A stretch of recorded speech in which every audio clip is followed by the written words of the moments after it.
Mayroong nagtatanong sa akin mga bossing, paano na ginawa namin, bakit sabay-sabay mga anak yung mga inahing baboy namin.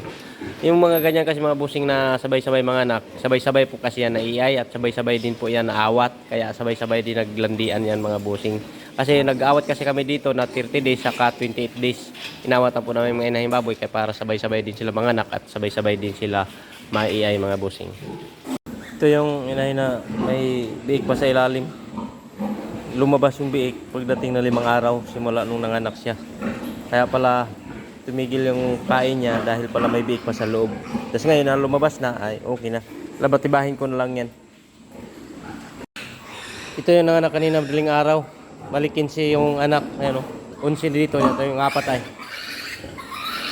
Tapos yun naman nanganak ng 17 kahapon. Tapos yung nakaraan doon yung 23 piraso ng anak. Pag ganito kalalaki nung yan ng mga inahing baboy natin, tsaka ganito kalalaki ding inahin, maraming anak yan magbigay. Tsaka ito ay, yan, maraming anak to.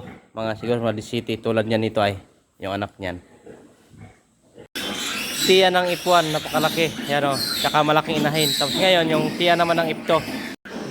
Tiya ng ipto, yan. Di ba? Yan lang. Siya.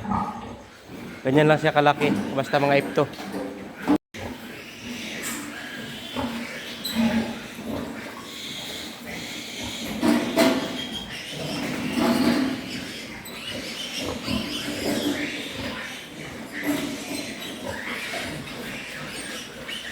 Sa 75 heads, ito na lang natira. Ayun o. Na ano na-out na yung 55. Okay. No, goods na goods pa sila. May nagtatanong sa akin mga bossing, bakit daw dito sa paruwing pin hindi kami naglalagay ng tabing kapag mga anak yung inahing baboy, kasi siyempre malamigan yung biik. Hindi na po talaga kami naglalagay ng tabing. Sa pin lang nilalagay namin, ito lang sa pin nilagamit namin no, kapag mga anak yung inahing baboy, kapag maliit pa yung mga biik, sa pin lang nilagay namin, hindi na kami maglalagay ng tabing tsaka ilaw dito. Yan. Wala pong mga ilaw yan. Hanggang doon yan. Yan. Wala pong mga tabing yan yung paruwing pin namin. Hindi na po kami naglalagay ng tabing tsaka yung ilaw sa biik na para mainitan. Hindi na po yan o. Wala namang nagtatay yung mga biik namin. Kita nyo naman, di ba? Hanggang doon po yan. Wala po yung mga tabing.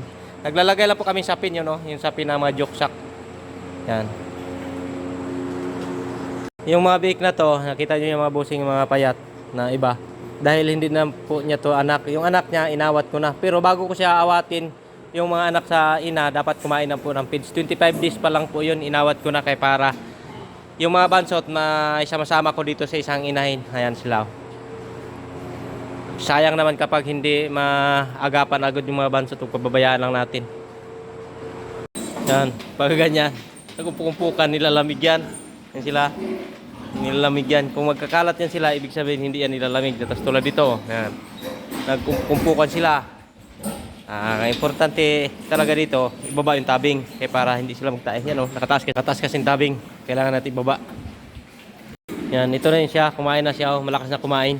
Yung may naiwan na biik sa ilalim ng tiyan niya, 5 araw bago lumabas yung biik. Mabaho na eh. Kaso lang may katas-katas pa lumalabas dyan sa ari niya, kaso mabaho. Yan o, pumayat nga siya. Mabuti hindi natuyo ng gatas. Yung hilira na to, may mga anak na to, hilira na to hanggang doon dulo.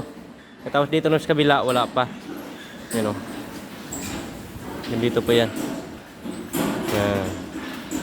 Yung iba. Basta itong hilira na to, tapos na to siya.